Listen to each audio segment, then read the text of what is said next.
If you were ranked inside the top 25, you most likely lost this weekend. We had one of the craziest weekends of the entire college football season, and once again, there is going to be a lot of movement in the polls this week. We had a lot of great games, including some crazy finishes and some pretty massive upsets. With the wild weekend now over, here is how my top 25 looks after week 8 of the college football season. But before we get to today's rankings, make sure to hit that subscribe button and turn on those notifications if you're new to my channel. If you're watching this video, odds are you love college football, and odds are you aren't subscribed to my channel. So make sure to subscribe to one of the best college football communities here on YouTube. I had Indiana ranked number 1 last week, and I got no problem keeping them at number 1 this week. They took down Michigan State 38-13. Fernando Mendoza had another great game, and he's now the Heisman betting favorite. He threw for over 330 yards and had 4 passing touchdowns. I know it still might be a hot take having them ranked number 1 at this point in the season, but I still stand by what I said last week that Indiana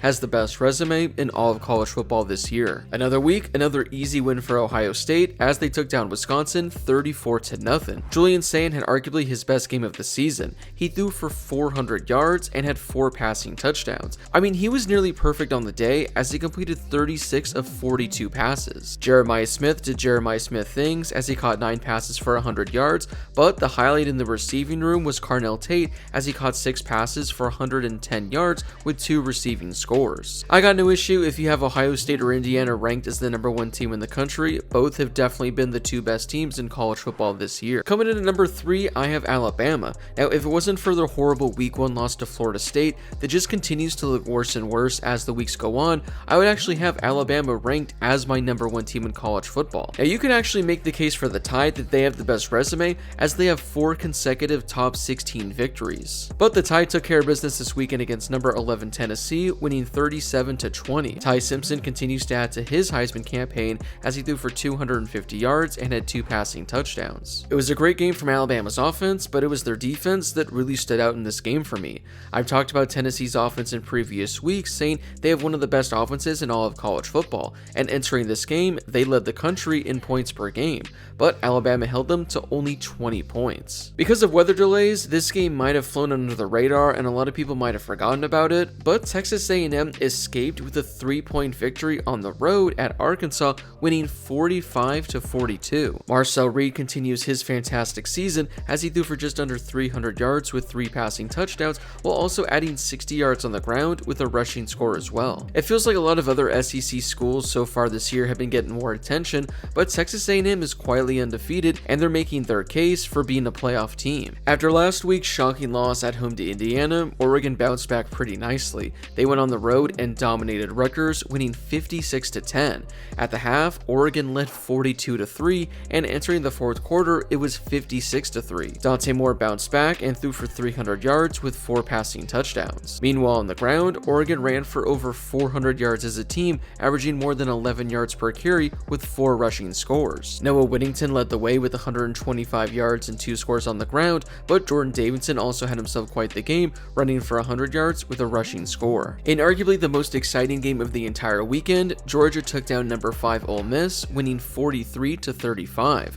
Georgia was actually trailing entering the fourth quarter, but scored 17 unanswered points to pull out the 8-point victory. Gunnar Stockton had arguably the best game of his collegiate career. He threw for 300 yards with 4 passing touchdowns, while also adding 60 yards on the ground with a rushing score as well. Georgia did have that close loss to Alabama last month, and they do need a couple of things to go their way in order to reach the SEC title game, but this Georgia team has proven they are legit, and they are worthy of being a playoff caliber team. Right under Georgia is the team that lost to them in Ole Miss. It was looking like Lane Kiffin was going to pull off the upset on the road, but like I talked about with Georgia, they scored 17 unanswered points in the fourth quarter to win this game. Quarterback Trinidad Chambliss did all he could as he threw for 260 yards with a passing touchdown, while also beating the leading rusher for the Rebels with 40 yards on the ground and 2 rushing scores. I mean, Ole Miss did score 35 points in this game. That should be enough to win you the game. Unfortunately, their defense just couldn't stop Georgia at all as they allowed the Bulldogs to score 43 points and and have over 500 yards of total offense. Miami dropped their first game of the season as they fell at home to Louisville by 3 points. Carson Beck entered this game as the Heisman favorite. Well, following this game, his odds plummeted all the way down to 60-1. He did throw for 270 yards, but he didn't have a single passing touchdown, and he had not 1, not 2, not 3, but 4 interceptions in this game. I mean, think about that for a second. Miami lost this game by only 3 points, and Carson Beck threw 4 interceptions. I mean, if he only throws 2 interceptions in this game, or even 3 interceptions, Miami most likely wins this contest. But the fact that he threw 4 interceptions, yeah, that's got to be up there for one of the worst games of the entire college football season. It also didn't help that Miami couldn't run the ball at all. They had only 63 rushing yards, averaging only 2.5 yards per carry. They're probably going to be ranked inside the top 10 of the next AP poll, but as things currently stand right now, they're ranked number 9 in the ACC standings. Texas Tech dropped a close one to my Sun Devils as they lost by 4 points. Texas Tech actually had a pretty crazy comeback late in the fourth quarter, and they took the lead with 2 minutes remaining, but their defense couldn't stop Sam Leavitt as they allowed the go-ahead touchdown with 30 seconds left. Quarterback Will Hammond was in for Baron Morton as he threw for 170 yards and had 2 passing touchdowns. He was also the leading rusher as he added 50 yards on the ground with a rushing score as well. For the most part, Texas Tech's defense actually did their job in this game. It was just the offense that was held to nothing essentially. I mean, prior to their late comeback in the fourth quarter, they had maybe 200 total yards of offense in this game. They might still be considered the favorite to win the Big 12, but after this game, I'm not so sure about that. Climbing into my top 10 is Georgia Tech, who moved to 7-0 on the season with their 9-point victory on the road at Duke. Haynes King did Haynes King things. He threw for over 200 yards and had 120 yards on the ground with a rushing score. For the game, Georgia Tech had 375 total yards of offense, and Haynes King was responsible for 325 of them. After Miami's loss this weekend, I think it's safe to say Georgia Tech should be the team to beat in the ACC this year, and they're sitting at the top of the leaderboard in the ACC standings. I've been hesitant to say Vanderbilt is legit, but after this weekend's win over number 10 LSU, I think the Commodores are in fact legit. They moved to 6-1 on the season, and they have proven they are a legitimate threat in the SEC this year. Words I never thought I would say. Diego Pavia continues to add to his Heisman campaign as he had another fantastic game for Vanderbilt. He threw for just under 200 yards with a passing touchdown, but as always, most of his damage came on the ground. He ran for 90 yards and had 2 rushing scores. Their defense also held LSU in check as Garrett Nussmeier only threw for 200 yards, and they had only 100 yards on the ground for the game. There are so many great teams in the SEC, and it's going to take a lot for the Commodores to reach the SEC title game, but considering we're through the middle of October and they're still alive in the hunt, I'm buying all the stock I can in Vanderbilt. Another week, another impressive Notre Dame victory as they took down number 20 USC 34-24. CJ Carr didn't have a great game.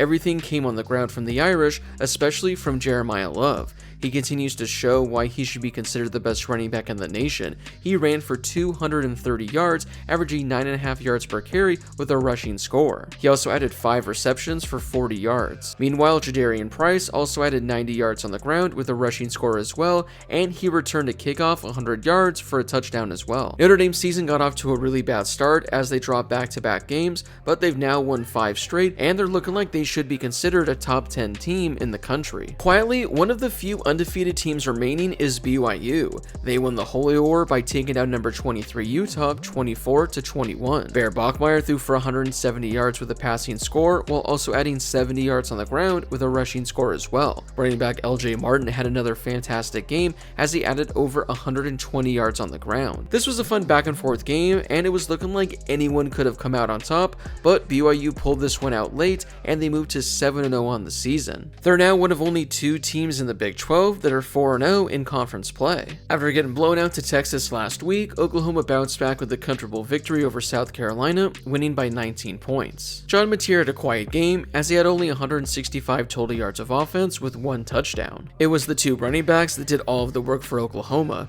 Torrey Blaylock had 100 yards on the ground with a rushing score, while Xavier Robinson had 60 yards with a rushing score as well. It was kind of a quiet day from the Oklahoma offense, but it was their defense that won this game for them. They held Lenora Sellers in check check and didn't let him do anything all game long. Overall for the game, South Carolina was held to only 225 total yards of offense, 15 first downs, and only 7 points. Virginia won a close one over Washington State, winning 22-20. Entering the fourth quarter, Virginia actually trailed by 10 points, but they outscored the Cougars by 12 to pick up the 2-point victory. Overall, it was a pretty quiet day for the Cavalier offense. Chandler Morris only threw for 180 yards. Meanwhile on the ground, Jamari Taylor was the leading rusher, but he had only 47 yards on the ground. Sometimes though, games happen like this where the offense doesn't show up, but you still do enough to pull out the victory. Missouri somehow managed to pull this one out in double overtime as they won on the road at Auburn by 6 points. Bo Pribula threw for 250 yards, though he did have 2 costly interceptions. Ahmed Hardy had one of his more quiet games of the season with only 60 yards, but he did still have 2 rushing scores. I talked about this in last week's video, but this was actually Missouri's first road game of the season. Yes, on October 18th, they played their first official road game.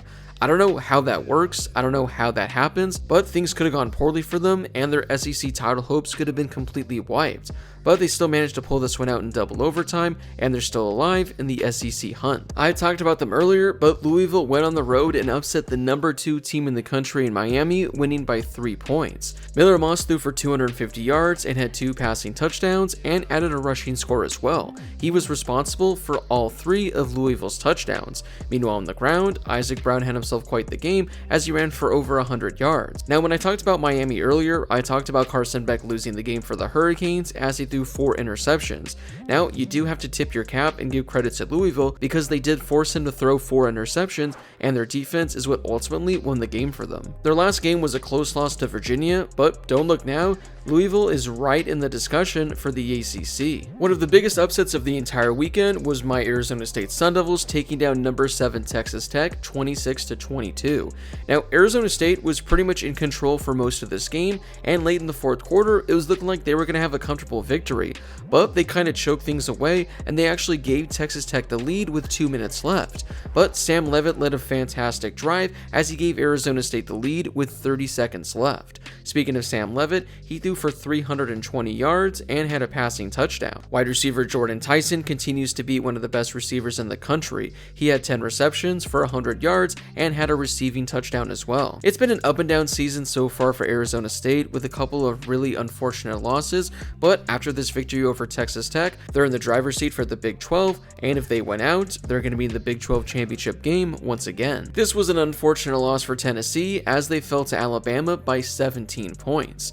Now, despite losing by 17 and essentially getting blown out, this was a game that could have been insanely close at the half. Trailing by 9 points, Tennessee was on the 1-yard line with about 10 seconds left in the first half. Instead of scoring the touchdown and trailing by only 2 points entering the half, Joey Aguilar threw a pick 6 that Alabama returned 99 yards to give them the 16-point lead at the half. Now, Tennessee did make this a 10-point game in the third quarter, but Alabama ran away and took control of the rest of the game. Had it not been for that pick 6, this would have been essentially a tie game at the half, and who knows what could have happened in the second half.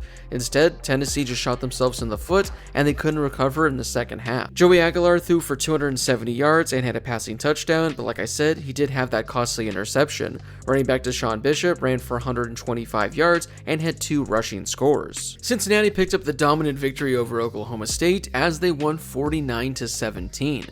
Brendan Sorsby was great once again, throwing for 270 yards with 3 passing touchdowns. He also added a touchdown on the ground as well. Cincinnati is another one of those teams in the Big 12 that doesn't seem to be getting all that much attention, but they are one of only 2 teams in the entire conference that are 2-0 in conference play. Now, they do have a pretty difficult schedule to close the rest of their season, so we'll see how they look in the second half, but as of right now, the Bearcats, they're in the driver's seat to reach the Big 12 title game. LSU dropped their second game of the season as they fell on the road to Vanderbilt 34-21.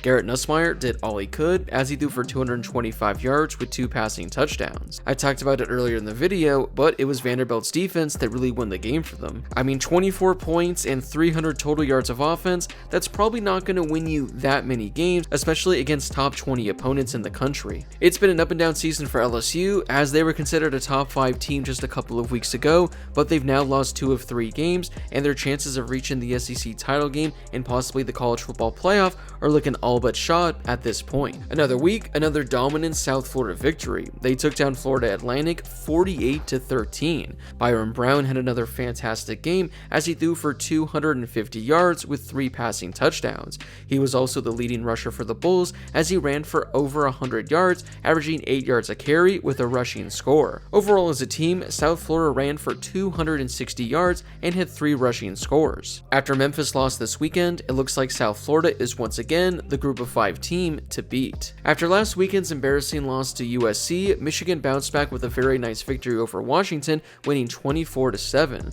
Bryce Underwood had arguably his best game of his career as he threw for 230 yards with 2 passing touchdowns. Meanwhile on the ground, Jordan Marshall had himself quite the game as he ran for over 130 yards with a rushing score. A couple of early season losses really set Michigan back, but if they're able to win out the rest of the way, they still have a chance of reaching the Big Ten title game and the college football playoff. After last week's impressive victory over Oklahoma, Texas nearly laid an egg on the road at Kentucky. They needed overtime and a game-winning field goal to take down the Wildcats, who entered this game at only 2-3. Arch Manning, well, he was terrible once again. He threw for only 130 yards, he completed only 12 of 27 passes, and he didn't have a single touchdown. There wasn't really a lot to like in this game from Texas, but at the end of the day, they went on the road to an SEC opponent, and they won by 3 points. We're going to wrap up today's video with a Big 12 team I have not given enough credit to at this point in the season, and that's Houston. They took down Arizona 31-28, and they're now 6-1 on the season. Connor Weigman threw for 160 yards, but he did have 3 passing touchdowns.